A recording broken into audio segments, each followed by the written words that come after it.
And I was like, that's me. Like, I was all messed up on, I don't know what drug it was. And I was just looking around and I was like, oh shit, like this is me in 10 years if I don't get my shit together.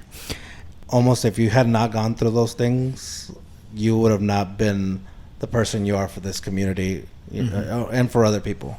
Yeah. You wouldn't be able to help other people if you didn't experience what probably would be one of the worst things that you've experienced, and then learn from it. Because you didn't allow it to beat you. You kind of learn from that. But what I was really looking for is for a place where I felt comfortable enough, where I didn't feel like I have to be suppressing parts of my identity all the time. Because it means so much to me that the people of Eagle Pass know that this is a place where they can be themselves. That the people of Eagle Pass know that you don't have to go to San Antonio, you don't have to go to Houston, you don't have to go to Dallas, you don't have to move out of state the way that I moved out of state when I was 18 years old. You can stay here and be yourselves. And we love you just the way that you are. Hey, welcome to Too Hard, Too Fast podcast. In this episode, this is the first episode. I'm in my hometown, the OG hometown, Eagle Pass. I'm in Eagle Pass. I am actually with the city councilman. There's more, right? There's more. There's more, but I'm the most important one. Exactly. So Elias Diaz. We actually went to high school together. You became a city councilman. I started a podcast. You were basically the same, right? Yes. No, yeah, I've come back. We'll get to it. So we're gonna get to how you started how your journey into becoming this the city councilman, and just everything along the way there. I think you have a really great story. You've done a lot for this community. From what I've researched, one of the things is actually having an organization that helps the gay community here in Eagle Pass. Which me growing up here, I can kind of say I was almost unheard of when I was growing up here, or when we were growing up here. But we'll get to that and a little bit more. When I may ask you some weird questions, but we'll have fun with it. All right. So we'll sit back, buckle up. Let's go. Too hard, too fast. Ponte el cinturón. You gotta put your seatbelt on, man. Click it, don't take it. Welcome to Too Hard, Too Fast. Welcome back to Too Hard, Too Fast. Anything that rolls downhill, man. I mean, old habits die hard, right? It's the podcast by the people, for the people. Well, I'm going too hard, too fast. We are double fisted on that ass. Only here, too hard, too fast. Let's do it. Welcome back to Too Hard, Too Fast with Eagle Pass Councilman Elias Diaz. Hey, Eagle Pass, we're here, baby. So welcome everyone to Too Hard, Too Fast podcast. That's right. Where we go off the rails and George has to worry about it. So here we go. For the podcast of the century. Cheers. Just right off the bat, I just want to ask you a question. On the way here, I got pulled over by a police officer. And so I threw your name out there and they said that you can kind of help me out with that. I can help you out with that. I'll tell you, I remember when I first started off on council, I was like, I was going to be Mr. Ethical, right? Like nobody asked me for anything that's illegal. The first person to ask me was my dad. And lo mandé con la cola entre las patas. I was like, sorry, Dad, like you were speeding. You're going to have to deal with that on your own. But I mean, I've gotten a little bit more lenient as time goes on. No, but I'm just kidding. I wouldn't ask you to do that anyways, but I didn't get pulled over. But I did see a cop on the way over here, and that's what gave me the joke. I was like, "Ooh, I'm gonna throw that out there, see what he says." But no, man. So I have family members that are police officers, and they won't. They're like, "Nombre, pa qué?" Like you did it, man. Take care of it. I'll help you. I'll help you as much to where it doesn't put me in a bad spot kind of thing. Yeah. So I think that's the same thing. That's what I can imagine a lot of people as being a councilman, kind of trying to, how we are, like, hey, tírame la mano, right? Yeah. So I think what it is I really ran on this premise that I was going to be for the people, right? And what that means is that you're here to enforce rules, and everybody likes rules except when it applies to them, right? So Yeah. see, if it applies to them, then at that point they feel like, oh, this is unfair, or I don't like this. And so over time I've been really understanding what my role in that is, because I think corruption comes in many different levels. And so what was really important to me is I want to make sure that no matter who it is, no matter who you know or who you have access to, that you're going to follow the rules in this town. And that's something that's been really important to me to get to the place where I'm at now. Nice. Well, this is Too Hard, Too Fast, and we don't check facts, and we don't like rules. So we're gonna break some in this conversation. But I do like I just knowing the fact that we went to school together, and then you became a city councilman. You had a long journey to get back to Eagle Pass to even do this. But to me, I don't know what it is about the class of 2005. It just seems like they were ready to do something with their lives. Whether they left Eagle Pass or not, they were going to do something. I felt like I talked to everybody, but also talked to nobody when I was in high school. Like I just felt like I knew people, but also didn't.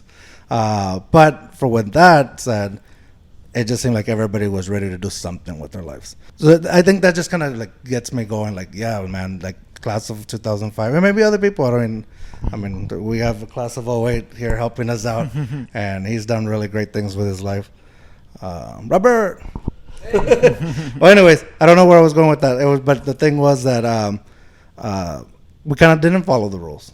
It wasn't about following the rules at the time. It was about, we're in a small town. We know what this is about. We need to get out. But some people came back or they stayed. When you left, did you leave right out of high school, or? I left right out of high school. I remember I wanted to get as far away from here as possible. I was going through a rough time at home, and I just honestly, like, what I really, because I was a little gaby at the time, what I really wanted, a gay baby. Oh. I've never heard that term. So I have some friends that throw out some terms at me. I always say, and it feels like I say, oh, my best friends are gay. But yeah, two of my best friends, are the only friends that decide to stick around, are gay, and but they always throw different terms, and that's a new one for me. That's a new one. So I was a gaby at the time, and most people pick where they want to live based off, where they're going to school, or what kind of career they want to pursue. Or, I mean, I don't know how people pick where they want to live. But at 18 years old, for me, it was between San Francisco or LA. I just wanted to go out there, be gay, right? Like, but what I was really looking for is for a place where I felt comfortable enough, where I didn't feel like I had to be suppressing parts of my identity all the time. Do you feel like in high school you did have to suppress Not so much at school. Like, I had a really successful school experience. I was class president. I was, yearbook editor. I was in drama club. I was doing a lot of things. And that kind of helped me to navigate high school in a really good way. But when it came to my home life was a little bit difficult. And so that made it like, I wanted to leave mostly because of my home life. My home life didn't match what I was going through at school. Okay, that makes sense. The reason I ask is because I knew who you were. It's okay if you don't know who I was. But the thing is, being the class president, everybody knew who you were. You were also kind of loud about it in the fact where it's like, the way you ran. Excuse me. You were gonna get the votes. I guess is what I'm saying. Yes. And you were friends with certain people that I was friends with, but we weren't friends. So I knew of you, but and if I can say this without being, I hope it doesn't come out as not a compliment, but it's not even, I don't know how to, but the thing is, just say it. The thing is, I did not, not that I did not think you were gay. It was just not a concern to where of mine kind of thing. Yeah. So but I feel so back then, everything was gay, and I'll explain. Yeah. With my friends, it was like, oh, those shoes are gay. Yeah. I don't want to do that. That's gay. You know, so that I grew up with, and it wasn't until I got to college, and my friends that are still friends right now, they educated me on don't say that. Don't. Not everything's gay, and not everything that's boring is gay. Just because if you don't like it, doesn't make it gay, kind of thing. Yes. Like you can say that's boring, that's not fun, that's kind of thing. Yeah. So I learned that. But I think, and I've told them plenty of times too, my friends, when there was like, see, when I was growing up, we didn't talk about it. It wasn't talked about. There was maybe 2 people that were openly gay that I knew of. And then the rest, either you thought they were, or you just left it alone. Like nobody really talked about it. And I think that's a thing that I see nowadays, that it's almost a little easier now. I'm speaking as an outsider, maybe a little easier to talk about it. How do you feel? Yeah, so I came out when I was 16, and most people, like, they just feel the need to like come out of the closet. I feel like I just exploded, right? And my mom was trying to get me to like, hey, calmate, like don't just, it's okay, just don't talk about it, right? And at the time, the way that I could, I remember like I dyed my hair, I was wearing a little bit of makeup, like I was so lost in just trying to make sure that people knew without me having to tell them, or like making sure that I was living my life. And what it was, I just wanted to live my life authentically.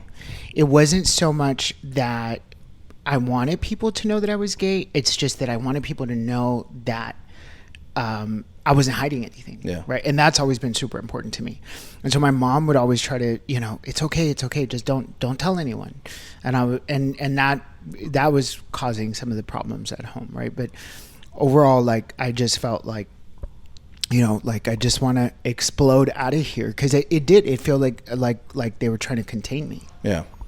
So, but containing, because is it a containment because it might be a little shameful for the family, or containment because we don't know how to deal with it yet, kind of thing? And I think both sound negative. I think all of the above. Like, so part of it, yes, it was shameful. Like, and when I talk to my mom now, she says like, I just didn't want anything to happen to you. I was concerned about your safety. But then it is shameful, right? Like, I don't think anybody's like sitting around pregnant hoping that their child is gay, right? Like, that's just not what you envision for your children. And so there was that element of it. There was the part that a lot of people still didn't know how to deal with it. And I would, when I was moving through levels of acceptance with people that I would meet, or people that I was getting acquainted with, there was things that they felt ready for. There was things that they did not feel ready for. I was like 16, running around educating people on anal sex and stuff. Some people were not ready for that, right? Like some 16-year-olds were like, "What the hell?" Listen, like, man, the straight guys were doing the same thing. As soon as they found something, they were like, "Dude, let me tell you what I just heard, saw." Yeah, let me show you. It's very normal. It's just that not everybody at that time was ready to hear that. Yeah. Yeah. I fast forward all these years later, I've become a huge and strong advocate for sexual health because of those early experiences that I was having, and because I couldn't have those conversations openly. And even now, as a 36-year-old man, people tell me, as a councilman, like, don't talk about that. Like, estás loco. Don't talk about that publicly. Don't do this. Don't do that. But going back to the same thing, like, I can't be anything else other than what I am. Yeah. Yeah. And the other thing that I want to also make sure, I don't want this to, I guess I don't want this to be like, the gay episode.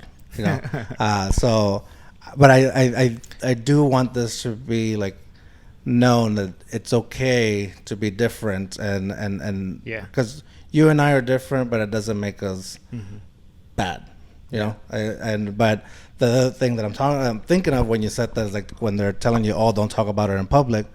The other thing I'm thinking is it's you expressing who you are, but at the same time, like I'm not here, or if you were a straight man, a councilman, we probably wouldn't be talking about how straight you are. So that's where I want to make sure I respect what we're talking about too. And let me tell you, part of it is me, right? Like, so if you didn't want this to be the gay episode, I think you should have picked another guest because I really like. It's such a core part of my identity. Some people really identify with being Mexican, right? Like, they're always going to the loterias and, everything about them is Mexican, right? Or some people really identify with being a man or a woman, or some people really identify with some of their interests, right? Identity is so complex. Not all gay people are the same. Yeah. Not all gay people identify the same way. Some people, it's a really small part of their life. I remember growing up, I went to go live in a gay city in the gayest neighborhood. I wanted to only go to gay clubs, right? Like so much of my identity revolved around that. My identity has evolved now as a 36-year-old man, right? But it's still a core part of who I am. Yeah. That's why I started the nonprofit. And a lot of people would say like, oh, like he only cares about gay people in this city. He's only going to run on making the lives of LGBTQ people better. The way I see it is, yes, I'm very much passionate about the lives of people that are LGBTQ in this community, but I'm also passionate about business and economic development. Now, I know that when those people leave this town, they leave with their talents and they leave with their ideas, right? And so if we can foster better economic development, it's going to do better for all of us. Right. I'm also really concerned about family and families' wellness and mental health. And I know that when families break up because of this, then that causes mental strife on everybody in the family, right? Yeah. And so it's through that lens, but I do so much more than help just LGBTQ people. It also helps me to understand people that are vulnerable, broken, doing drugs, going through mental health issues, all of these different things, because it's not just about LGBTQ people. It's really me understanding when nobody likes you, when you feel cast out, when you feel all these different things, like it makes a difference, right? And so how can we make a better, safer, equal path for all of us? That makes sense. And back when I said I don't want to make it the gay episode, it's more like me trying not to be and exploiting, like, well, we're filming in June, even though this episode's going to come out in July. So I don't want it to be, I always feel like right now you're educating me. That's what I want. Yeah. I love broadening my perspectives, and the goal of the podcast is to broaden others that are listening. Mm-hmm. So when I said I don't want it to be the gay episode, I want it to be your episode. Yeah. So I want it to be what you're about. And that's what I meant with it. If we sit here and talk about everything that you went through, then that's a success for me. Yeah. Okay. So, but with that said, if that's something that you are completely, like I said, like core, like, I think sometimes I get overly Mexican about things and and I put it out here. Yeah. So that I feel like that's who you are. Put it out there, man. Yeah. So you left Eagle Pass. You said you went to the gayest city, but I thought you went to LA. Where'd you go? Is that really? It's a gay city? It's one of the gay meccas, right? Oh, so one of them being San Diego, another one being San Francisco, another one being New York, and Miami, and LA. Those are kind of like the gay meccas in the U.S. And those were the cities that I was really considering, except for New York. But those were the cities that I was really considering to moving to, just because I wanted to be in a place that was open and accepting, and that I didn't feel like I had to be like pushing myself down, right? Pushing myself to be something that I wasn't. I guess I always thought like LA being not too welcoming to someone that's being gay. More like, because I'm thinking the movie industry is like, your big macho, muscled guy, action hero. Yeah. Especially in the 90s. We graduated in the early 2000s. But even then, I think now I can see it. Yeah, it's a little more opening to that. Or to diversity.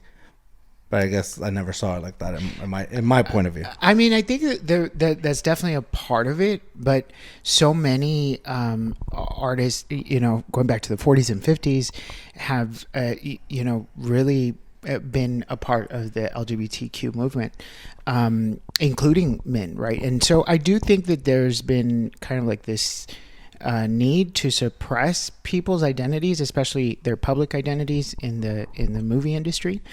But then there was this whole city culture outside of Hollywood, right? So LA is a big part of LA is Hollywood, right? But there is LA outside of Hollywood. And I lived in a city called West Hollywood, which was literally about 14,000 square miles of just gay, right? Gay apartment complexes, gay gyms, gay everything, and rainbow everywhere. Rainbow everywhere. Literally, it was a fun time for me to grow up during that time. When you were there in LA,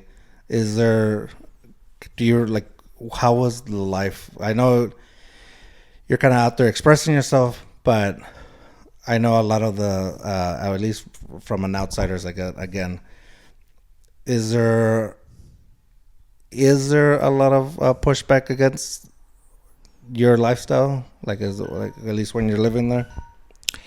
I think not as much in LA, but but I think I left here so laser focused on this is the part of my identity that I want to develop, that I was like, to hell with everything else, right? So I remember I got to school, and I hadn't applied for financial aid.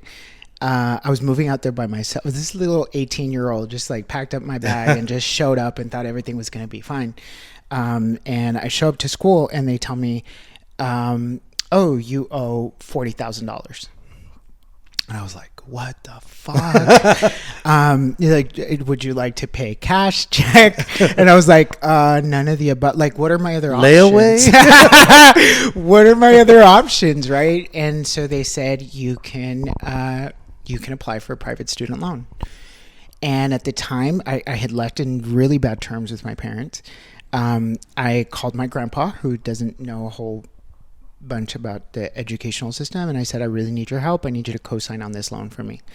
And so my very first year, I took out a $40,000 loan to go to school at USC. It got me off on a really bad pattern, right? I think that aside from that, every time that I would call to renew my loans, they were like, well, are you sure that you don't need, if we were you, we would request an additional $5,000 to $10,000 for living expenses. Yeah. And I was like, oh yeah, that sounds good. That sounds reasonable, right? And the school would tell me, do you want the meal plan where you can eat at one or two places, or do you want the meal plan where you can eat all over campus, right? Yeah. And so I was like, well, it makes sense that I would want the meal plan. More money, more food. It'd be stupid if I didn't get it. Exactly, right? You want to live in the dorm, or do you want to live in this apartment complex? It's a little bit nicer. Well, I think I want the apartment complex, right? I had no parental guidance. I was 18 years old and just running amok with my finances. And so I feel not necessarily just during that year, right? But I had to start paying my private student loans 3 years after I got them. And so I was still in college. I didn't have a job.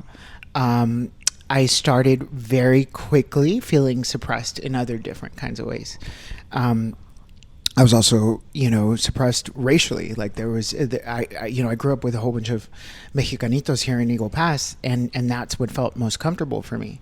But when I was in LA, I was, I was a muscular guy with tattoos, which translates to the cops suspect number 2, right? So I got arrested 2 or 3 times. Only one of them, I actually did something that warranted me getting arrested. But the rest they were only right once. But the rest of the times, it was they would just look at me and say oh, it's this guy, right? I just look like a Mexican guy with tattoos. and so that's something that I've never had to go through here in Eagle Pass. You talked a little bit about the police force here. I feel really safe and really comfortable around policemen here. When I lived in LA, as soon as I saw cop lights, my heart would start racing. I would think that they were coming for me, and for no reason, right? Like it's just a different dynamic. Plus, I spent a lot of the time that I lived in LA either struggling financially or really trying to just barely make it. And so during those times was when I felt the most scared to be around police officers, because being poor in LA it's almost as if it's a crime. And so I definitely felt targeted in that way. And so it wasn't so much that I was being targeted because I was gay, but there were other parts of my identity that were being You're brown. I was brown. Yeah. And that was something that I've never had to go through here. Yeah, that's crazy. It's always been in the back of my mind because you're brown, but I'm a little browner. But is that even a thing too? Like, do you get like, how we say sometimes like you're not you can in Mexico you have to be more Mexican than the Mexicans, and in the U.S. you have to be more American than the Americans. But really, like, are we like? And then with you're a little lighter, does that play into a part with like trying to express who you are as being Hispanic? Or I definitely I don't think I've ever felt like rejected for being a little bit on the lighter spectrum. I have felt some level of privilege at some point or another, right? And so I do acknowledge what you've mentioned, but at the same time, we're able to see those differences within our culture. But sometimes white people just look at you and they're like, whatever you are, you're not white. Yeah. Whatever you are, you're not white. And we can tell that. And so especially for me, like, I think more than being brown, it was, I guess, the combination of being brown with tattoos. Somehow that meant that I was a gang member. Yeah. And so that was kind of scary. And every single time that I got arrested, I was not dressed the way that I normally dress. I was dressed in a hoodie and, kind of like just, I guess, kind of fit the description of what they felt was a criminal. Yeah. And so that has kind of played a role into how much I think about my appearance, and how my appearance has something to do with the way that people perceive me, Yeah. Especially law enforcement. No, I get it. I mean, I don't know if I've said it before. I think I've said it once on this podcast, where long time ago, I think when I was getting ready to leave and when I would come back visiting between college semesters, I would go to Mexico, come back walking, and they would listen to me one time and they would know for sure that, oh, this guy's not from here. Who's this guy? So I tried so hard to get rid of my accent as much as possible. I don't know. I think now it's like, my wife will tell you, like, I don't fucking open my mouth when I talk, and I should be better because I have a podcast where the whole job is opening your mouth when you talk. Yeah. But so I tried to get rid of the accent. Like, I didn't want people to just right off the bat know that my first language was Spanish.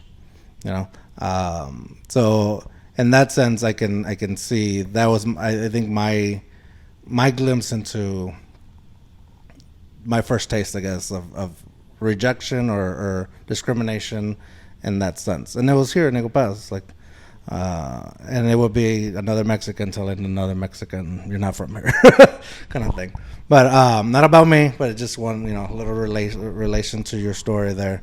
I think now I probably have a little more of an accent, and I welcome it. I feel like I regret trying to get rid of it, and I think now, when you ask me to say guitar, that's how I say guitar, guitarra. But yeah, so anyways, so in LA, you went to school in LA, you finished up school in LA? I finished up school in LA. It was pretty hard to finish school. What did you go for? I went for international relations. Oh, okay.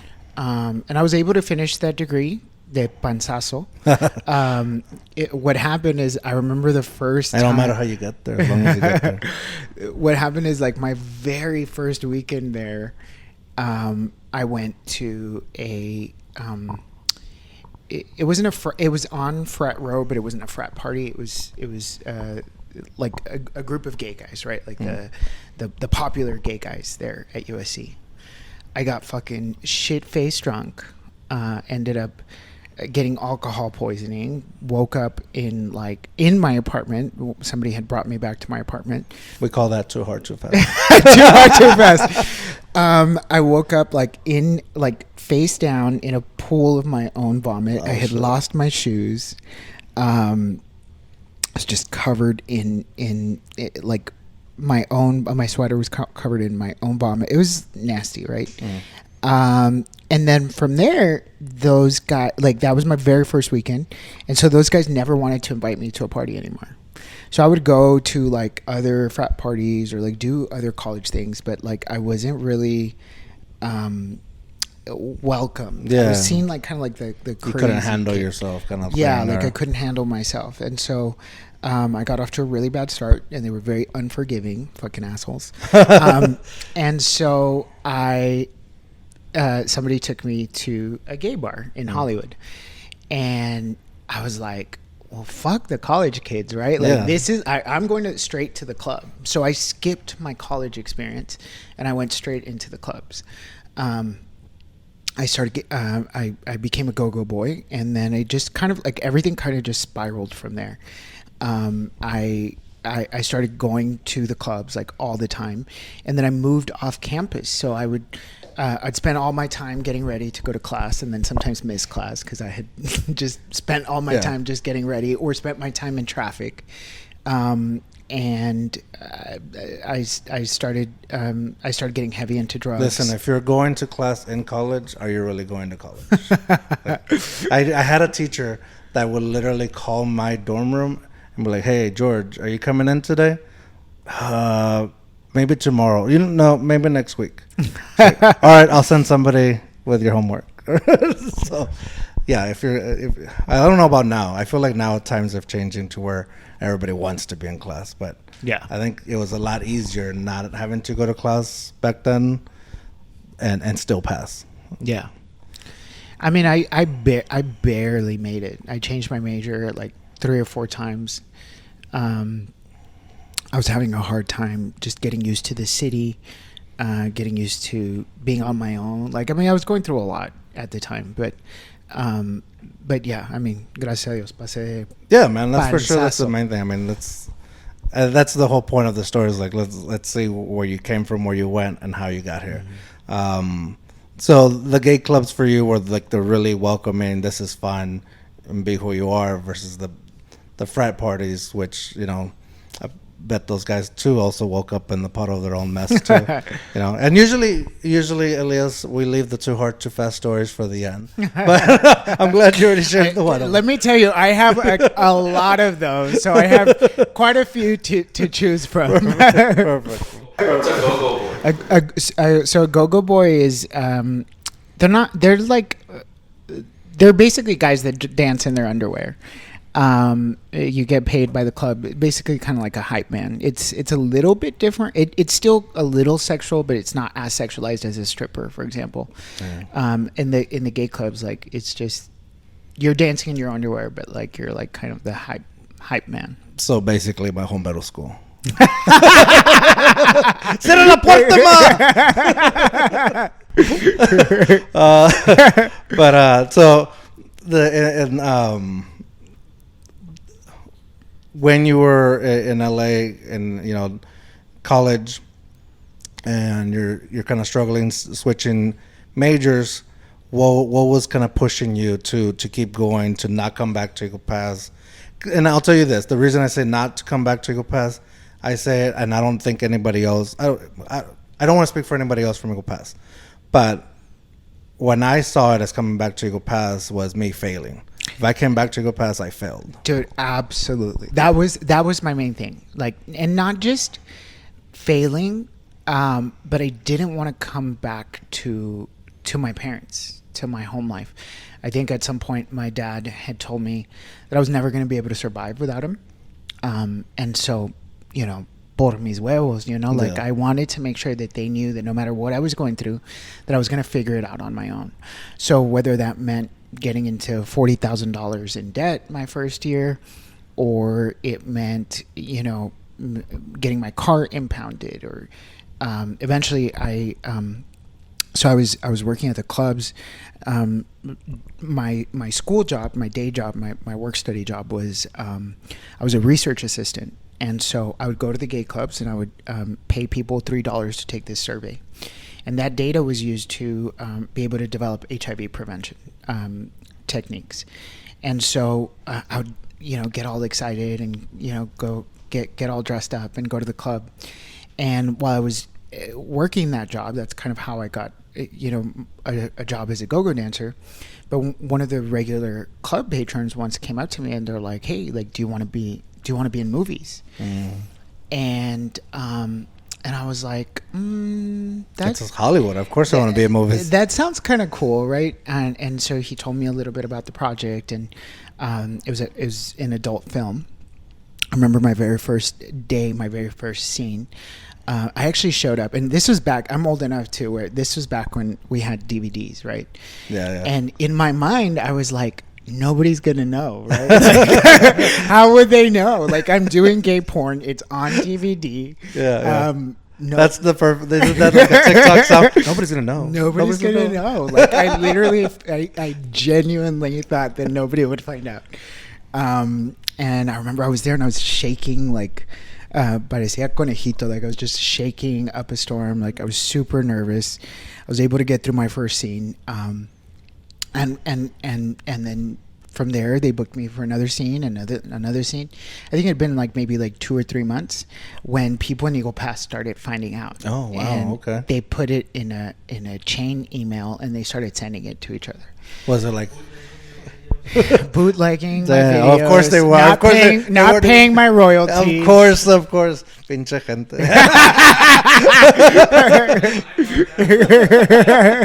Oh man, of course we would do that.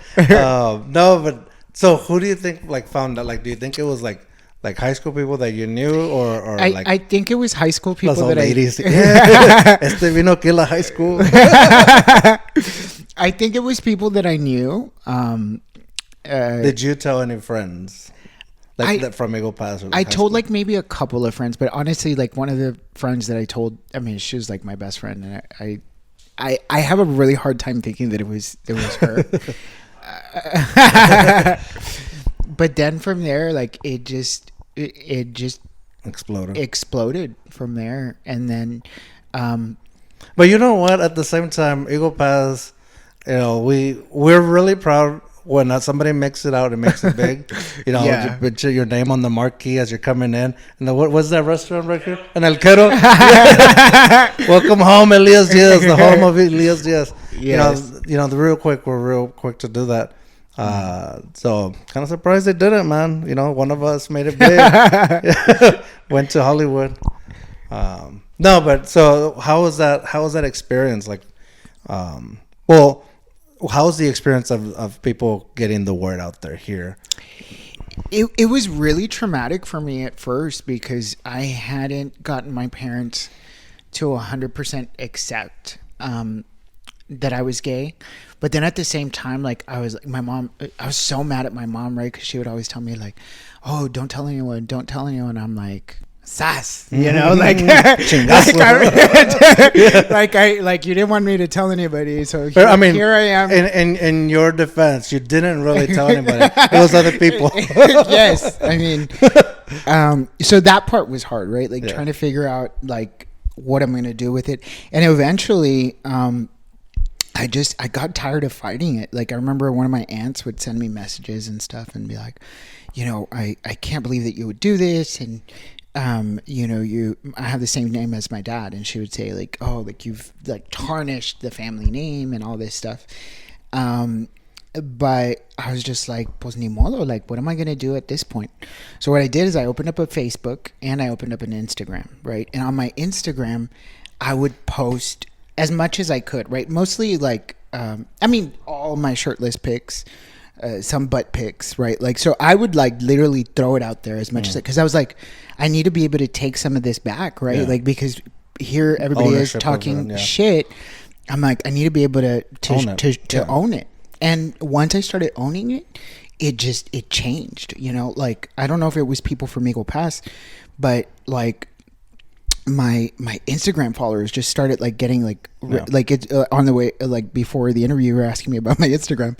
I took that Instagram down and my Twitter down because I was like, I had just reached a different point in my life. Right. But during my 20s, like that's what it was all about. Like just getting myself out there. I don't care if it's somebody from Eagle Pass or if it's someone in Dubai or someone, you know, overseas. Like it was just about getting my name out there. And it really took my career to the next level. And you know what? Like, I've been strongly considering putting some butt pics up there for this Instagram? podcast. Yeah, for this podcast, because like if you know, there's one thing I know is when a girl puts her butt pic, it gets chingos of followers. It does. It does. It throws you into a different level. So you know, look out for that. I say go for it. I say go for it. Maybe. We'll start off with one, and then para el otro lado. La nalguilla. See which one's the good side first. No, but so you kind of dealt with the fact that, well, we kind of been talking about the fact that you didn't have the parental support, and the fact that you left in some negative terms.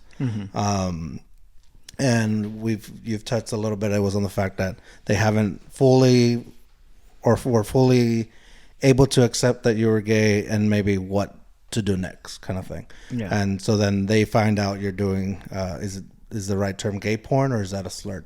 No, gay porn. Okay, that's it. So you're doing gay porn, and they find that out. Is there a reconciliation with your parents, or something that?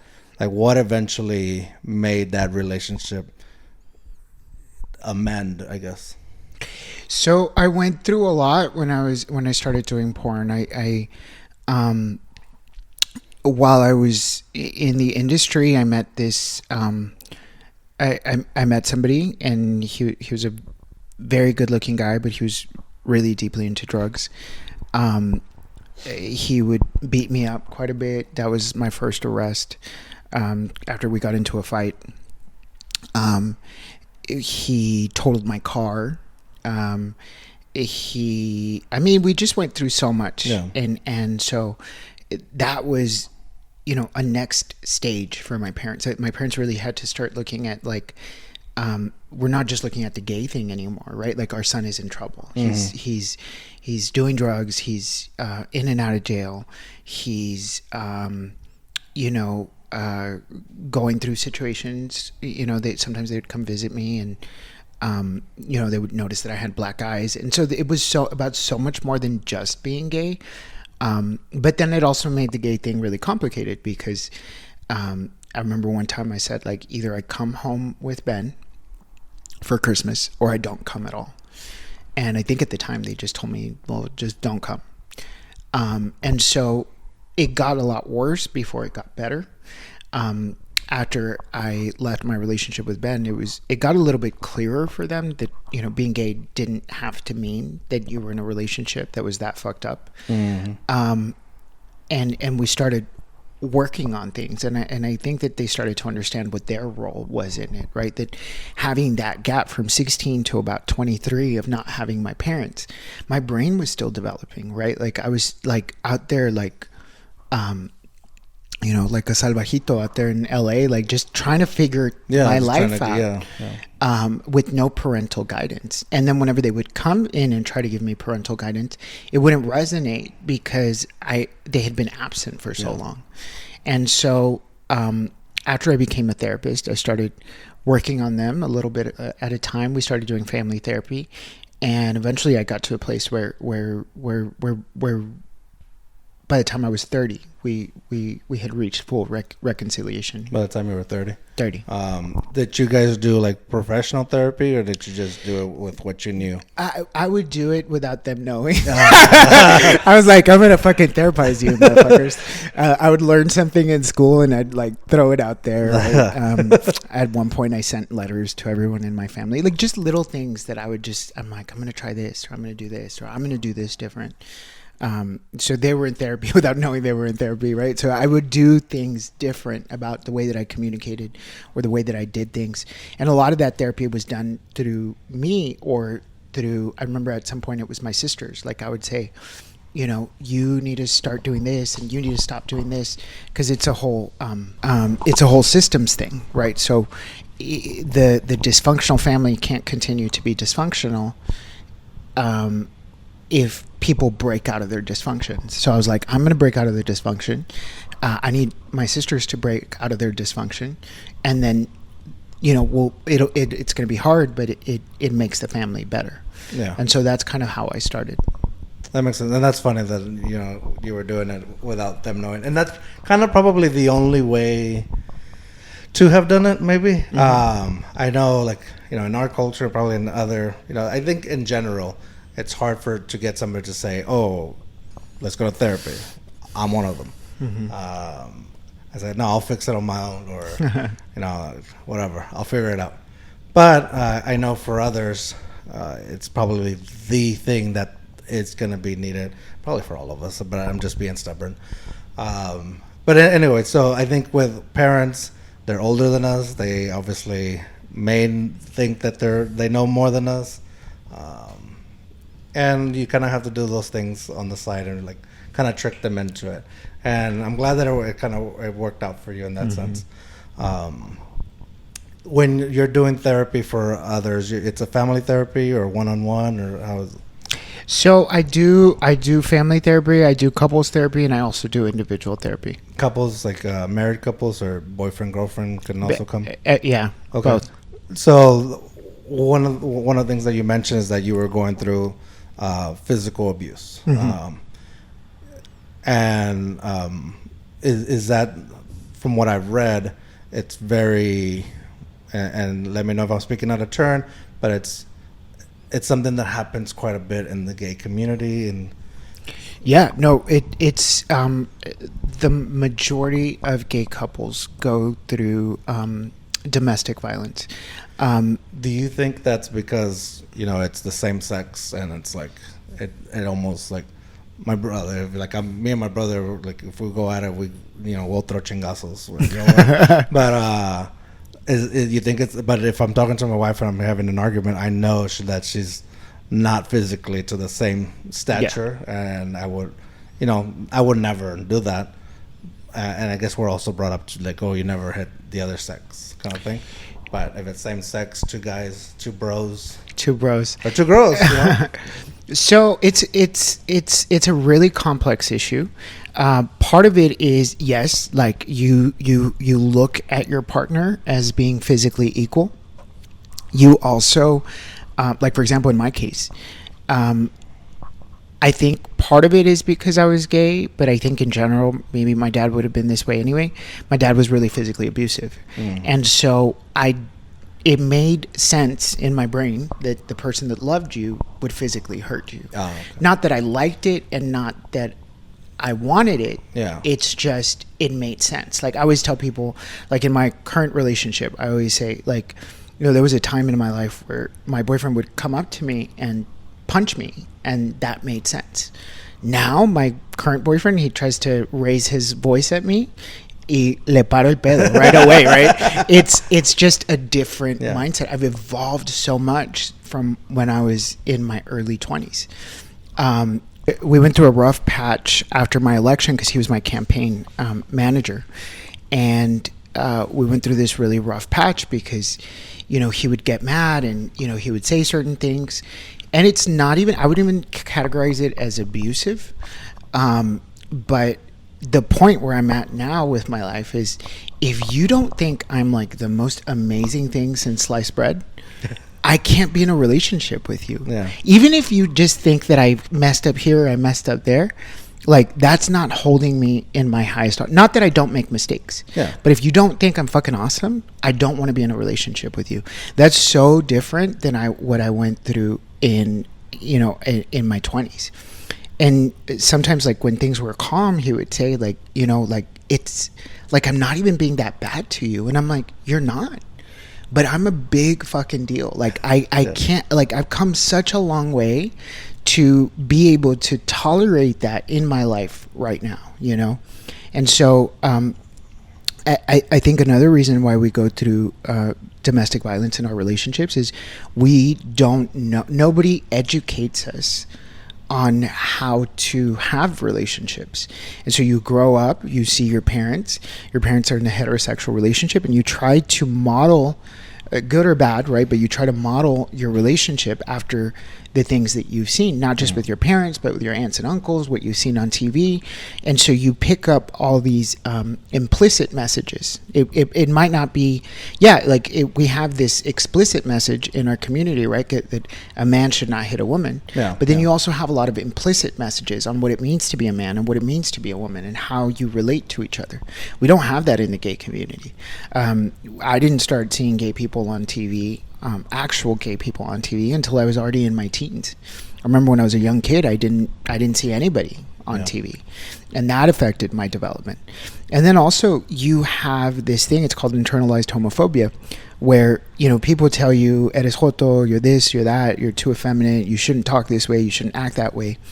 You take that out first on yourself, and then you take it out against other gay men.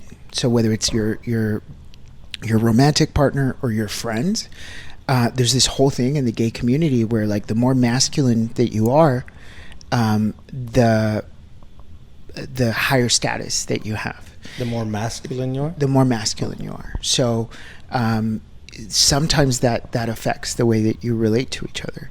And so it's this whole thing, like, I hate myself, so I'm going to hate my partner, like it's really, really complex. I've actually dedicated a big part of my career to the study, specifically the study of gay relationships, mostly because I've had such fucked up relationships. So I'm like, let me see if I can figure this out. Right. And so, but a lot of the work that I do, it's centered around that, is like, how can I have a better relationship with myself, and how can I, have a better relationship with not just my boyfriend but other gay men, right? Like, how can I make better relationships in that way? Or even like friendships, right? Because I know, like, friendships can be very toxic, regardless of what, if you're gay or straight. But that makes sense, and it's kind of weird to say, but almost if you had not gone through those things, you would have not been the person you are for this community, and for other people. You wouldn't be able to help other people if you didn't experience what probably would be one of the worst things that you've experienced, and then learn from it, because you didn't allow it to beat you. You kind of learn from that. So, and that's kind of like, I did not know all that about you. I kind of, in the research I could do, I knew there was something. And I'm glad that you're being very open with that. Because it does make sense to, like, why, like I said before we started recording, the person that I talked to had said that, you have a very nice personality and, very helpful, have done a lot for the community. So in that sense, I being a therapist, it's almost kind of crazy if you weren't be able to help yourself, how are you going to help others? So going back to your organization, now that we talked about the things that you've gone through, now I want to focus really on the things that you are doing now. And we've kind of touched on it a little bit. Earlier you showed me this room that you have as a storage or store, not store, but for benefiting of others. Can you kind of explain that? And then I also want to talk about Eagle Pass Safe. So this store, it's run by Eagle Pass Safe. We got a special grant to, number one, be able to help people in our community develop job skills, which for people that are LGBT that have, whether they left home early or they've just spent their whole adult lives at the bar, because that's that's what you gravitate towards. And as a straight man, like, I mean, there's something. I mean, obviously, I love going to bars, right? But for gay people, like, that's the only place in the whole community that they can feel safe, wanted. So add that, like, if they already like to drink, just add that on top of it, right? Like, this is like literally like a life-sustaining force. And I grew up in the bars, right? Like, I grew up as a go-go boy. I made a lot of my friends and I made a lot of my connections through the bars, and I would notice that, you know, the nightlife is different, right? Even if you have a job, or if your job centers around nightlife. So I'm talking about drag queens and performers and bartenders and bar backs, you know, you would get a job depending on what your skill set was, but your life would revolve around this world that is not 100% real. And so I was lucky enough to have two lives going on at the same time. And so while I was developing my nightlife, I also had my day life, right? I was going to school. I was able to graduate from school, but not everybody has access to that. And so we have a group of peer support advocates that run the donation center. They do the website maintenance, they collect donations, they set up the donations, they give the donations to other people. And so that's what we got the grant funding for. Everything else is done through donations. People drop off hygiene products. We get some donations for baby milk. We get donations for clothing. And so the idea was that these peers would sit down. We have some forms, an intake form, where all we do is we collect demographic information and kind of find where people are at, so that we can report that back to our funders. But what it does is it gives the peers a project that they can work on in the community. They get job coaching and job mentoring skills while they're doing it. Community members get to form community by having a drop-off donation center or being able to donate to the cause. And then community members that need it are able to pick up the things that they need. And so it's a lot of working things. It's a lot of working parts to it. My personal goal for this was that we would reach people that were most vulnerable in this community, people that were like me, that maybe left home when they were young, or were having a rough time, like just getting to the next stage. I don't know if you've ever been poor, right? But I remember... Still poor. I stay poor. I stay poor. But joking aside, yes, I guess, or no, and I don't know how to answer that without making a joke. I don't. No, because there's a part of it that's uncomfortable, right? There's a part of it that's traumatic. Like I remember, like every time I see my bank account get to a certain point, I'm like, oh shit, you know, like it's that's trauma. That's where I'm at. It's like, well, oh crap, yeah, but I know that I have a lot I'm comfortable. Yes. You know? But so there's that sense of like, an argument with my wife was like, well, we're always poor, but really we're not. Yeah, we just have bills. And for people that are living in poverty, right? Like one of our peers, the one that runs a store, doesn't have transportation, doesn't have a car. And so the amount of time and energy that's invested into just completing one shift, either I have to pick her up in the morning and drop her back off here, or she has to take my car. Like, I mean, it's this whole thing to just be able to run the store. But also, there was nothing on her resume that could show that she could do anything other than being a bartender. And so that keeps her in poverty, right?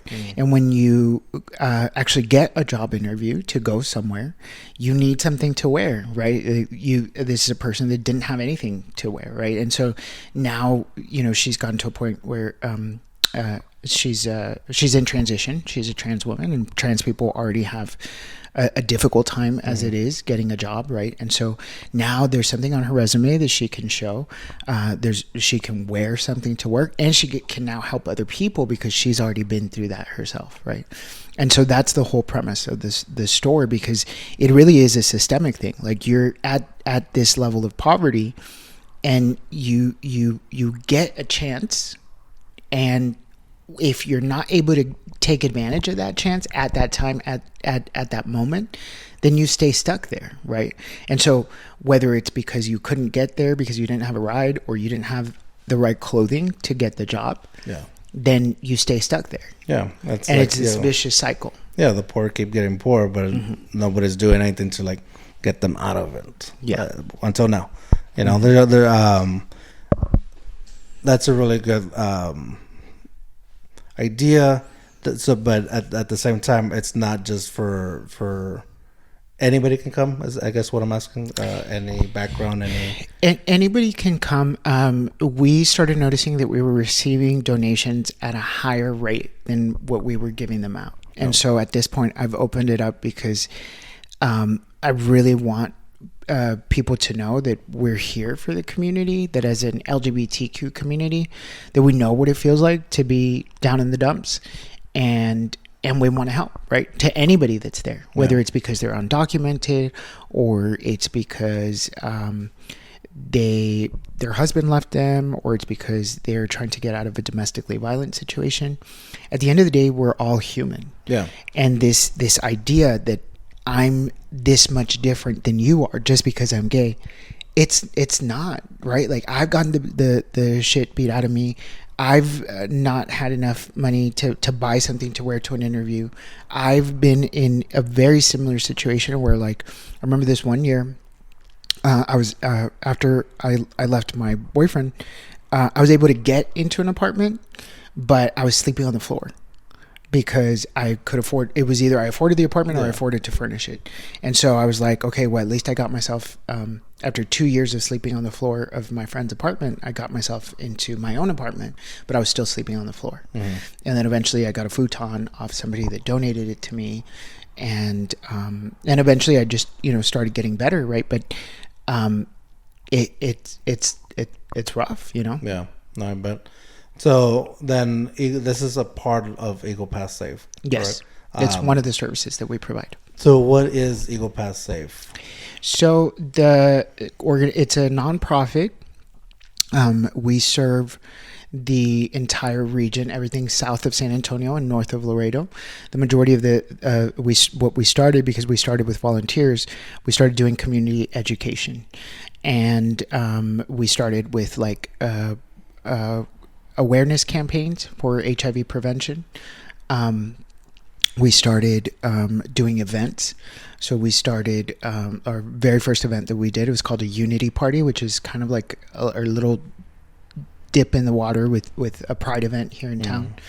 And then we just went full blown. Like, I told the team, I was like, I think we're ready for Pride, and people didn't think we were ready, and we went for it anyway. And we've been going bigger and bigger and bigger each year. Does Eagle Pass have like a big gay community? It does more so now. Okay. I think that more people are wanting to come back. More people are wanting to stay. But what Eagle Pass does have, and I really wanted to show that to the community, is it has a lot of allies. And so for the longest time, we would hear like, oh, like nobody wants to support that here, or like, things are like, that won't fly here, right? But I remember growing up in high school and having a lot of allies, having a lot of people that, even if they didn't fully understand me, even if they didn't fully like it, they were willing to kind of meet me halfway because of things that I was doing. So whether it was because I was class president or because I was yearbook editor, and so I was like, there's a way that I can replicate that in my adult life. Yeah. So now as an adult, I'm a part of the hospital district. The hospital district is a big part of Pride. I'm a Rotarian, so Rotary comes and they're a part of it. My friends that have their businesses are sponsors to that, and so in a big way, I've been able to recreate I was like, if I'm involved in everything and I help everyone out. So kind of like with the store, right? If we help as many people as possible, they're going to remember that and they're going to help us back. Yeah. And so I was like, there's a way that I can do that in my adult life. And that's kind of what we've been doing with EP Safe, is creating a safe space for other people that are not that fortunate. Yeah. In the sense of getting to what Pride is, has it grown to be like a pinche fiesta? Has it gone is it that big? Like, you guys have parade or? We have a parade. We have a big festival. I think last year we had approximately like 2,000 attendees. Dang, dude, that's badass. It's a huge step for this community. Yeah, no, that's definitely what I'm thinking of, because obviously while I'm reading this, I'm thinking of the Eagle Pass of the old, and just from what I knew, and it's like, well, how well is it doing? Like, how well is it accepted? Mm-hmm. But also, I gotta always have to remember, like, we're not the Eagle Pass of yesterday or whatever. Yeah, and it's changed so much. Even like what I remember, it's completely different. And I point it out this way because we're the outsides here. But the people are not the same. The people are different. I think everybody has grown up. You know? And I think a part of that is just opening your mind, right? So it's not, to me, it's about LGBTQ people. But for the rest of the town, I mean, I want people to know that it's not just about LGBT people. It's that if you open your mind, a lot can happen. Yeah. Right? You start thinking of tolerance. More tolerance means better outcomes for everybody, better ideas, more people coming in and out. Now we're a lot more racially diverse than what we were before. You know, there's more white people, there's more black people, there's more Asians. Like, I mean, there's just more of everything. And if we learn how to coexist and how to collaborate together, we get a much more enriched town. Yeah. You know? And so whether safer too, probably. Safer, like whether you like it or not about the LGBTQ movement, it's like one of the big things that we do is we don't charge anything. It's a free event. We don't charge the vendors anything. And so we have a lot of small vendors that come and set up, and, you know, they're able to use the platform to get bigger. I mean, it's just been a whole bunch of good developments here in town. And how else could you help somebody that is maybe going into an abusive relationship or just trying to figure out how to reconciliate with their parents? Is that something you guys provide as well? So we provide we have a partnership with Maverick County Hospital District, which is my employer. Through the hospital district, we've been able to provide over 3,000 hours of free therapy. So we do give special consideration for people that are LGBTQ or vulnerable to HIV. And so those people have been able to access free therapy with no wait time. We also have a 24-hour crisis line. So if you call me at my number's listed on our website. If you call me at any hour of the day, I provide free counseling that's LGBTQ affirming. And those are for people specifically I only do the crisis. So that's specifically for the people that are, you know, in acute crisis. We also have a safe spaces directory. So the Supreme Court on Friday just made it legal for businesses to discriminate against LGBTQ people. And so we had already done this project before, and you can see this safe spaces in our directory, because people were asking, you know, where can I go get a haircut, or where can I go eat, or there's no gay bars in town, so where can I go get a drink? And so all of the businesses that have committed to treating our people with dignity and respect, they're listed on our page. They're categorized by shop, by bar, by restaurant, you know, like different categories. And so you're able to access that through our website as well. That's good. And that's even, you know, if we're out of towners or anything like that. Dude, that's badass, man. That really is, like, that's so cool that that people can, like, check out who's willing to help, and also who's just open, you know, who's open to do anything. And, you know, if there's any bars at Eagle Pass, let me know as well, because I don't we were talking the other day, it was like, hey, we should go to I won't say the name of it, but and I was like, dude, I don't think that place exists anymore. I don't, you know. anyways, that's just it's a really cool thing to have somebody that's something where people can check to see and then make sure like I'm gonna be okay if I go here. Because even let's going back to like being brown people. Yeah. And sometimes you go in the middle of the Midwest and you don't know anything and you want to walk into a place and not feel uncomfortable. And same thing, I feel like if some white people come to a Mexican town like this, they probably feel a little uncomfortable with like are they gonna be los güeros que están aquí? Yeah. It's everywhere. So it's kind of nice to know that you can be accepted anywhere you go, regardless of who you are. And like you said, regardless if you're LGBTQ or not, or an ally, or it just makes a safer community for everybody, a better community, a different Eagle Pass that I remember. Yeah. So I appreciate that. Let's get into some juicy stuff. Okay. We didn't talk about some other things already.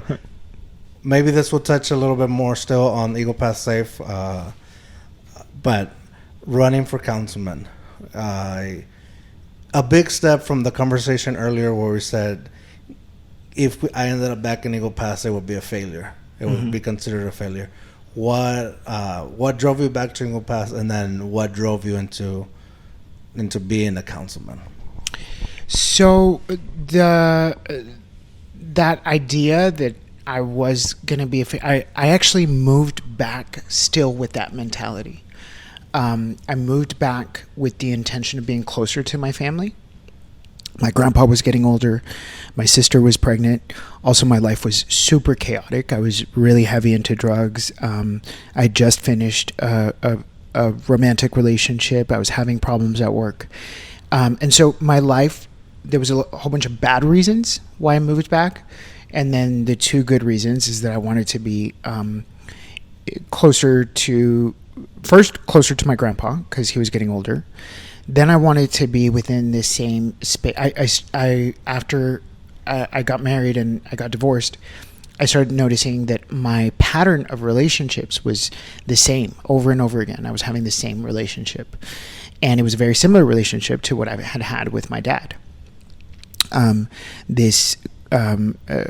Being in a relationship with somebody that's unavailable, sometimes getting the shit beat out of me, right? And so all of these different things, these different themes were playing out over and over again. And my relationships had gotten better, but I still felt like I needed like an extra layer of healing. And so I wanted to be closer to my dad to be able to complete that circle. And then my sister was pregnant, and so I really wanted to be close to my nephew. I have a very close and special relationship to my nephew because I had two overdoses, very close to each other, aside from other near-death experiences. But very soon after my last overdose, I remember I was at the bar at the club, and I was looking around, and I looked at everybody around me, and I was like, I don't even like these guys. I don't like them. They don't like me. I already had sex with half of them. What am I doing here? You know? And meanwhile, my family's growing and everything is going on. And I'm like, I was a part of it, but from a distance. And so I wanted to give my life something real, right? Yeah.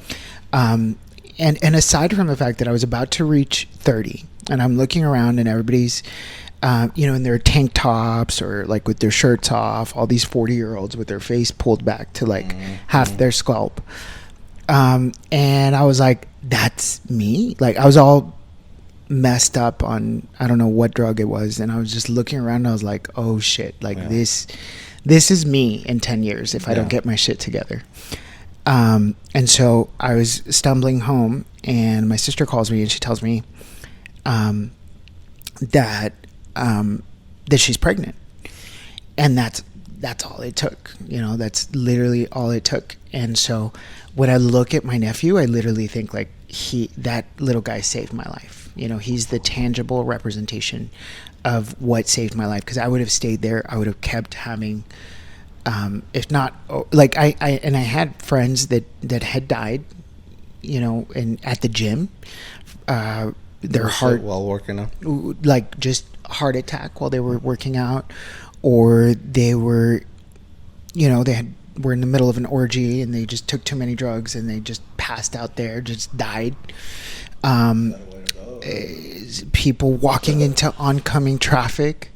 Wait, what the fuck? Like, because they were high? Because they were high. Oh, yeah. okay. Like, just super messed up situations. Oh. And I was like, and so after my 2 overdoses, like, I was like, this is, like, it's coming for me, Mm. And so I But it's crazy because, like, seeing that, like, and it's not to say anything about you. I think it's just to say anything about anybody. Like, seeing the close people to you have that happen, and it's still not a wake-up call till that phone call. Like, and it's so weird what triggers the change in all of us. It could be a traumatic experience, like seeing somebody die, or it could be a phone call saying, "Hey, I'm pregnant," mm-hmm. and then I'm always fascinated with something like that, where it's like the things that we change for the good or better can be almost anything. Yeah. But so you got the phone call. You decided to come back to be closer to family. I decided to come back. In full transparency, it was a very low point in my life. Yeah. And so it's very consistent with that message. Like, if you come back, it's because you failed. Yeah. I literally came back at this failure point in my life where I was just like, I need to get my shit together. Mm-hmm. I spent 3 months in recovery, just in a room in my mom's house, because I was really addicted to crystal meth, and so I was coming back, and my brain was adjusting to not having drugs. I was really skinny. I had gone through a lot of bodily wasting, right? So my muscle tone wasn't there. My face looked all kinds of jacked. It was a rough time. And so I came back with the intention, number one, of being closer to family, but number two, I was like, once I'm there, I'll be able to figure out what my next move is, because there's no way that Eagle Pass is my next move. Yeah, that makes sense.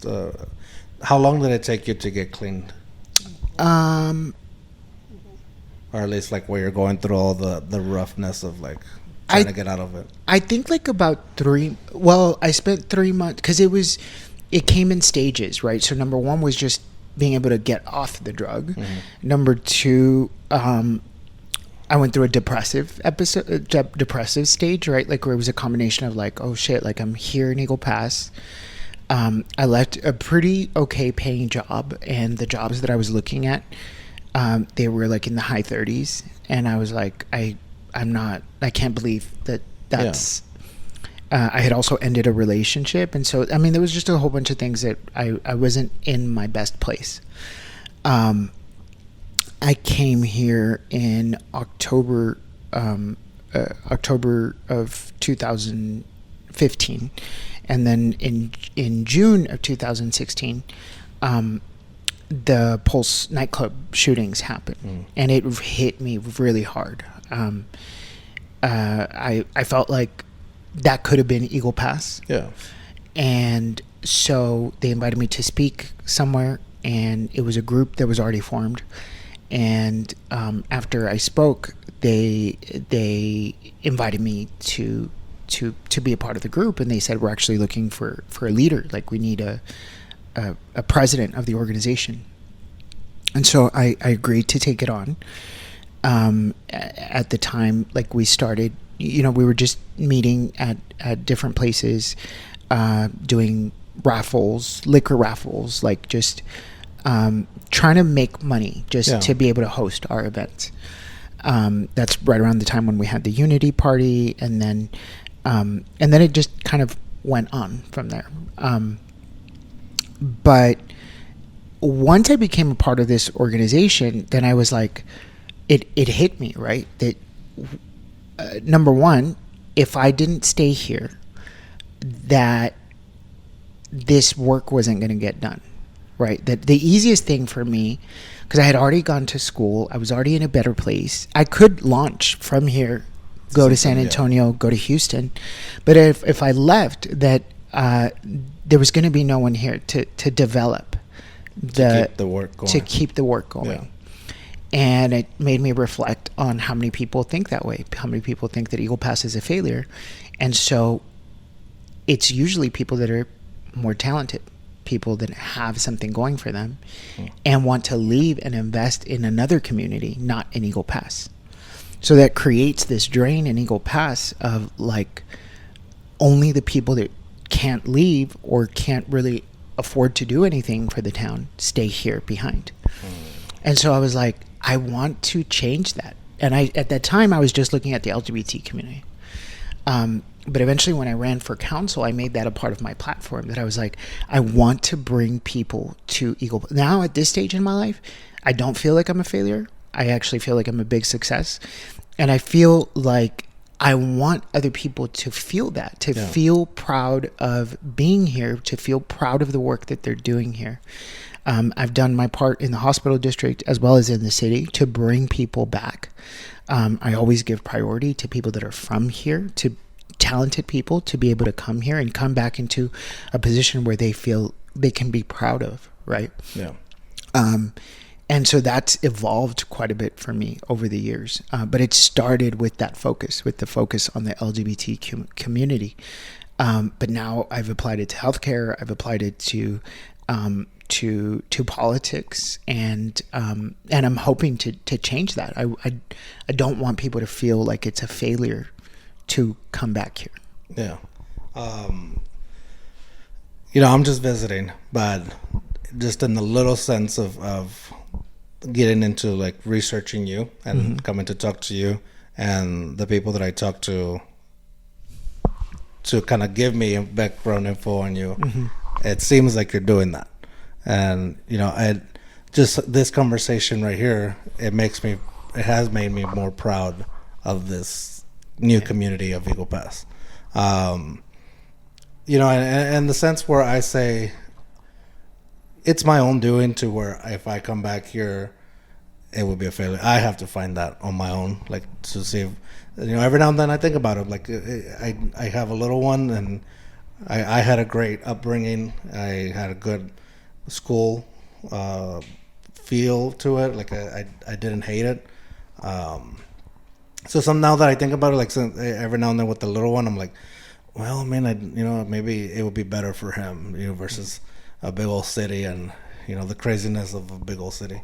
But to that point though, like I still have that in the back of my head. If I go back as a failure. Yeah. But I never thought about it in the sense like I'm trying to do some good in a community, but I'm not doing it for my original community. Yeah. I'm doing it for a different community. Which in its own, I've taken, now that I've been there forever, I've taken it as my own as well, but it's not where I grew up. Yeah. So something like this, how small this podcast is, hopefully it gets bigger, but something like this, I feel like this is exactly what when I finally was able, like I'm able to do stuff in person.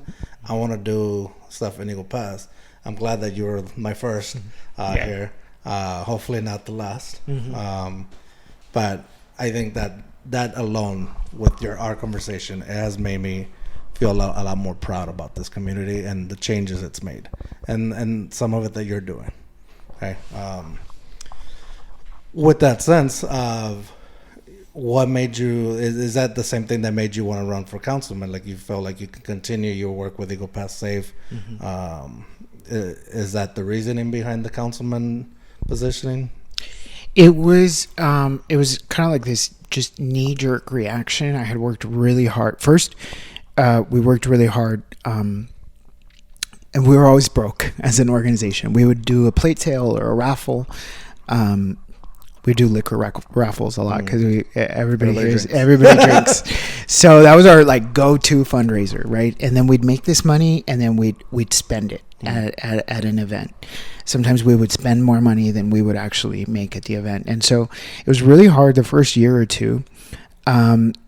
And then eventually in 2018, we were able to file as a nonprofit.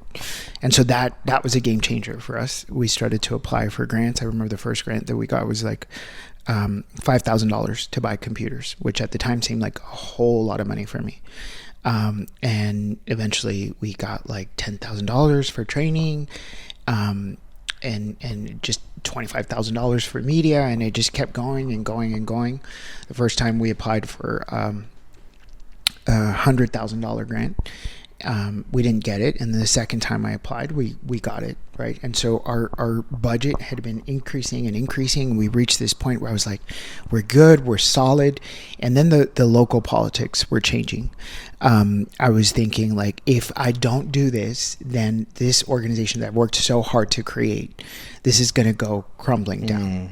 And so I really felt this need that I was just like, I just need to do it, more so for the organization than for anything else. But while I was running, I realized that it's difficult for people like me to run. People were asking me, who's your family? Like, where do you come from? Right? I was running against. ¿Quién eres y quién te crees? Yes. Yeah, no, literally. Yeah. Like, who are your family? Has your family been in office before? I was running against a legacy candidate, Elizabeth Chisholm. And nothing against her. She's a very nice lady, and I can cut her name out. I'll cut her name out. No, I mean, it's public record who I ran against. Oh, okay. I mean, there's no. We know the winners and losers. Yes, so, but she was a really strong candidate, right? And everybody thought that because she was a Chisholm, she was going to win. And it really made me realize, like, I was, even though I felt like I was smart and I had good intentions and I had a good plan, it wasn't enough. It wasn't enough. And so I was like, if this is politics, how much of that is going on in other industries in our town? And how much of that contributes to us not being proud of Eagle Pass, right? Because it's not us. Whoever's running this town is not us, and if you don't see yourself reflected in government, you're not invested. Yeah, you're not engaged. I was the second highest vote getter in all the history of Eagle Pass for a municipal election. People here just don't vote, and so what we really did during our election was we really got regular people to come out and vote. People that felt like their voice didn't matter. People that felt like they didn't have a chance or they didn't have a shot here. And so that really changed the game of politics. Like, people that are running, even if they don't win, people that are running now, like, they're different. They're different kinds of people. Yeah, that makes sense. And it's true for this community. I want to say it's true for this community just because this is where I got my notion of just, that's not my thing, I'm not going to worry about it, kind of thing. So, but it's true, like, I don't, the fact that I have police officers in my family is the only reason why I knew more about politics going on in Eagle Pass. But if it wasn't for that, I probably wouldn't, because I didn't see myself represented. In the fact that this is mostly a Hispanic town. And it wasn't what I saw most of the time. So did it feel a lot like running for class president, running for councilman? I had experience, right? Like, running for class president. So I ran for, and not only did I run for class president 4 times, but I mean, like, I ran for prom king. Like, literally, I think all of high school, I was every single popularity contest, and I had won all of them up until senior year. I lost for homecoming king, and I was really bitter about that. But I had done this before, right? And I was like, if I remember how to do it, I just need to do it with adults. Yeah. But Eagle Pass is like one big high school, so I had that to my advantage, right? I was like. And when we look at my demographics, the majority of my supporters were people around my age. Yes. Mostly women around my age. So my base, my high school base, like, I was like, these people still like me. They're still voting for me. Yeah. So they're still remembering high school. But that's what I did. I did bumper stickers. I did T-shirts. Like, I was doing things that I would have done in high school, but for adults. Made your own posters and stuck them up in the hallways? No, I did. We did handmade posters, and we were standing out at like intersections, like Main and Bibb. Dang. Okay. Like I literally went like high school. Well, that's where the people is at, man. Yeah. That's where where the people is at. Like commercials, man. We're not paying attention to commercials anymore. We're not doing all that stuff. I mean, we are, but in the sense of it, that's not where the like la gente is gonna be at. Yeah, you know, la gente is working. They're working. They're going through the intersections, all enojados and calientes, all hot and sweaty. But that's where we're gonna see you. And if we're seeing the person that's gonna represent us out in the streets, you know, that's probably what worked. Plus a little bit maybe on the background of of them throwing your name out for your background of what you've done and all that. And we kind of talked about it a little bit off the air or before recording, but you kind of got dragged back into like the gay porn that you did and all that. But we joked about it off air where it's like, oh, it probably helped you. Right?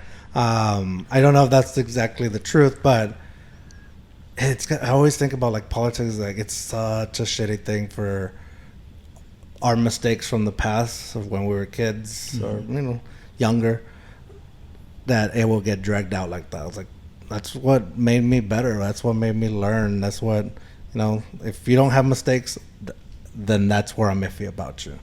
You know. So I remember when I signed up, I had it like in the back of my mind, right? Like I was like, I'm pretty sure this is gonna come up, right? But I didn't think it was gonna come up like that. Did it come up quick, or did it take a little bit? It took a little while, and I kept waiting for the shoe to drop, right? I kept waiting for it to happen. It took a little while, and it didn't happen until I became a viable candidate. For the first month or so of the campaign, I remember I would reach out to people, and they're like, oh, like, we're so proud of you. We're glad that you're running. If you don't win, you should try again. Like, people were assuming that I wasn't going to win. And then I came out with this video. It's called Do It. And it just, it catapulted me. Like, it went viral. And it talked about all the things that we've been talking about in this conversation, right? Like feeling like people in Eagle Pass, like they don't see themselves represented, feeling like this town is really rough on you and you feel like you're not going to be able to accomplish your dreams, feeling like you need to leave to be able to accomplish dreams. All of these themes that I knew, like they were my own life experience, it really resonated with people. And so the night that I released the video, it went viral. And that night, the attacks started. So as soon as the video had gone out, they were using my images of my porn, posting it on Compro y Vendo. You know, the you know, they always get you with Compro y Vendo, right? Like it's like only a town like this would take like an online sales group to be able to turn it into Chisme. But that's exactly what happened. And I had a whole group of people, a lot of my friends, we were up and we would report a post and trying to get it deleted, trying to reach out, you know, through individual messages. We'd get it taken down and then another one would come up and another one would come up. And I was so exhausted. Like I was, it was a weekday and I had to be at work the next day. I was so exhausted. I was just like, fuck it. Like I give up. Like it's there. It's out there. I can't suppress this. I already knew that it was coming. At the time, I did feel a little embarrassed because I felt like, even though a lot of people my age knew, I was like, what? Like, how do I explain that to like a 65-year-old person that's a voter, right? Your average voter in Eagle Pass is older people. How do I explain it that like, oh yes, ma'am, like I did porn during my 20s. Like it just, I was like, I don't even know how to address it. Mostly with the older generation. I felt very comfortable addressing it with people my age. But I started noticing that a lot of the narrative started turning into like, oh, look at what the old politicians are doing to him. They want to suppress him. Because it almost sounds like they had it in their back pocket ready to go. They had just it in case. Yes, they had it in their back pocket. And so people noticed that. and whether it was a combination because they liked what was on the video or they didn't like the bullying tactics, it really helped. It really helped move me into the next stage, and I really feel like it is what it is. I mean, it's the truth. And the thing is, like, I know I used the word mistake earlier. I mean, I was using it more because I know my mistakes. But maybe to you, it wasn't a mistake. It was just part of something you did in your past. I mean, to tell you the truth, if I had to go back and do it again, to tell you the truth, like, I don't know if I would do it again. It gave me some really great experiences. I got to travel to Europe. I got to travel all over the United States. I got to meet some great people. It gave me great exposure. I liked it for what it was at the time. It's also brought a lot of, like, at the time, I felt a really difficult time, like, keeping up, right? Like, keeping up with my body, things that I had to do to my body to make sure that I kept up. And so in that way, it wasn't as great. Obviously, with the whole political thing, I think it would have been a lot easier for me to do it without this on my background. Sometimes when I think about running for either state or federal office, I think like, oh, like, I'm not going to be able to swing that. Yeah. But at the same time, I just feel like whatever it is, even if I spend any time trying to figure out whether it was a mistake or it wasn't a mistake or I should have done it or I shouldn't, I can't. Like, no matter what it is, like, I can't go back and change it. When you were kind of about to answer that, I was kind of thinking he's gonna say he would do it. He would do it because I was kind of like, fuck yeah, say it. It's like, yeah, man. There's a lot of things from my own past that I'm not probably proud of, but it's made me who I am. And so I go back to what I said earlier, like everything that you've lived through. It wouldn't make you, or I don't think it will make you as good as you are now. You know. So, and there's a lot, honestly, that I learned from being in the adult industry. I learned how to hustle. I learned how to make money. I learned, a lot of the skills that I've picked up in the nonprofit world. We have doubled our income every single year since 2018. We're at over $250,000 for a little office that's like run out of, my mom's office. Like it's been such a huge thing, to a huge operation with, all of these employees, all people of lived experience, people that have gone through similar things that I've gone through, people that need help and need to move on. It's helped me evolve as a leader. And so all of these things I learned from, having to make my own name, how to have to market myself, how to have to talk to people, all of these different things. I really wouldn't be where I'm at if I hadn't gone through those experiences. Also, it's forced me to, you look at all your skills, you lay out all your tools, and it would be dumb for me to be like, oh, I just am going to use these two. Yeah. I have all these skills. I might as well take advantage of all of them. Yeah. I wish I could do that better for myself. I think I do pick and choose which skills I'm going to use. Like, you get me in front of a drive-thru, I don't know how to speak. I don't know what I'm getting. I don't know nothing. I'm just like, fuck. Give me number 2, and then I pay for it. It's like, this is not what I wanted. What the hell's wrong? What is wrong with me? But yeah, like it's a good thing that people need to look. And when I say, like, also like the mistakes, and I don't say it as go off and fuck around and find out kind of thing. Like, go out and live your life, and if you make a mistake, learn from it. Yeah, that's definitely what I tell, like, people that I talk to. I don't say this very often, but I do work in education. So whenever I am speaking to students, that's another thing that where I think about, like, the stuff I've said on here and the episodes that I put out. It's not sometimes it's my proudest conversations that I've had with some people. More not because of them, mostly because me. Especially my early ones. The early ones is like trying to figure it out. But what I put out, I'm comfortable with because it's who I am, what I do, and what I believe for the most part. And I've grown from each and every conversation I've had with people. And this is why these conversations are important. I feel are important is because I have my mistakes, you have your background, your past, and somebody else may resonate with that and may learn from that. And it's like, hey, there's hope for me, or oh, he did it that way, I'm gonna try to do that, or he did it that way, it's not for me, let me think about this. So it's just a different perspective. Yeah.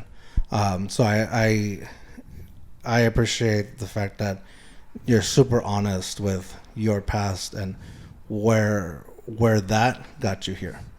Okay. And that was a compliment. That's where you say, thank you, George. I'm just kidding. Yeah, I was like, yeah, okay, keep going. I am badass. I am great. Yeah. No. No, I was trying to think for the different thing the other thing that I was going to say was that as you were talking about your parents and kind of like the issues you had before, you also said something where it wasn't mostly that they just didn't understand how to deal with it, is that they didn't want something to happen to you. Yeah. And I can say that as a parent, I think about that all the time. It's like, I don't know what's in store for my son, but whatever it is, I just don't want him to have to deal with. Well, I do and I don't. Like, because I feel like I dealt with stuff and it's made me who I am. Like it's made me either tougher or it's made me more sensitive to certain things. I just want him to be safe. And I think that's what maybe your parents in some sense also wanted for you. I know I can't speak for them, but as a parent, I would feel like that's one of the things that for anybody that's out there listening, I think that's one thing that parents struggle with is that, like you said, not everybody's wishing, oh, I hope my son's gay when they're in the being born, or I don't know, maybe people do, I don't know, but what they are wishing is, I hope that my son or my daughter are safe and are educated, and they're gonna, they don't want to see them struggle, even though it's probably a good thing, because I don't see how you not struggling, how you do all this for other people. So one of the things that we do with EP Safe, and it's modeled after the relationship that I have with my mom, because growing up, my mom, I could tell that my mom loved me, and I could tell that my mom was an ally, but she kind of just didn't know how. And in the first apology that I received from her as an adult, she said to me, I'm sorry that I didn't know how to be a mother to you. And it really resonated with me because it felt very genuine and authentic. And I was like, I think a lot of people in this town don't know how to be parents to their gay children, right? Whether it's how do we keep them safe? How do we expose them? When do we expose them? What kind of media, like to what level, right? There's all of these different mixed messages. And so a lot of the work that we've done is using my mom as a model is like, it is possible. And if you need help learning how to do this, there's someone that can help you, right? And so my mom has been a really instrumental part of this. I remember the first time that we did Pride, my mom showed up. She pulled up to the side of the Pride parade in her car, and she kind of just waved from the car. The second year, she was helping me plan it. The third year, she brought my grandma, and the fifth year, she brought my dad. And so my mom's been instrumental in getting us to where we're at and getting me at a personal level where I'm able to share this experience with community, right? Because that's ultimately what I want. I was like, I got this now. I know what it's been not to have this. Now I have it. And now that I have it, I want to share it with other people. Yeah. I want people to be able to look at their moms that way, to be able to be accepted at their jobs, to be able to get fulfilling careers, all of those things that I've already had. I want other people to have that as well. Yeah. Well, I think you're doing it, man. And I wish you all the best for sure with this. We've gone for it being the first Eagle Pass episode. It's been the longest in-person episode. And I've had a really great conversation, man. It's weird to say it's an honor to meet you because we spent at least 4 years together. Yes. But it's an honor to meet you, Elias. And I'm glad that I'm grateful for this time we've had. I would love to have you back on. Absolutely. Anytime I can talk to you, if you have time, I would love to talk to you. I feel like you're always going to be doing something great for Eagle Pass, and for yourself. These dogs been there already. So I appreciate your time. But before I let you go, where can people follow you and the things that you're doing? So people can follow me on Facebook. That's where I'm the most active. Elias Diaz, Eagle Pass City Councilman is my public page. You can also follow me on my private page. You can search me up as Elias Diaz. Or you can reach me on Instagram, _modern anthro. And TikTok, Elias Diaz EP. Hey, TikTok. Yeah, I'm on TikTok. Where can people donate? So people can stop by. Our office is 2149 Del Rio Boulevard, Suite 101. And they can just drop off at any time. Not on Tuesdays, but we're open on Mondays from 9 to 4. And then Wednesday through Friday, 9 to 4. Before we get to the Too Hard Too Fast story, what is next in your perspective, or in your direction for Eagle Pass and for you as a councilman? So, Mayor. I want to stay in office for now, right? Like I'm really thinking of things that I can expand what I've been doing as a council person. So maybe another term on council, and depending on what my life looks like, in 6 years, maybe run for mayor at that point. Hey, heard it here first.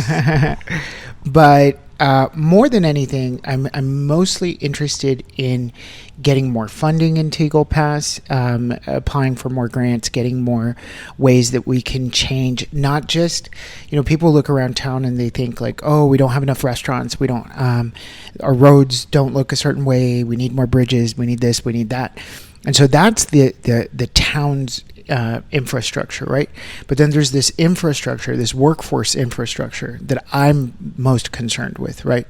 That companies that are not from Eagle Pass are getting these high-level jobs in healthcare and social services that they're meant to serve us, but they're not really serving us.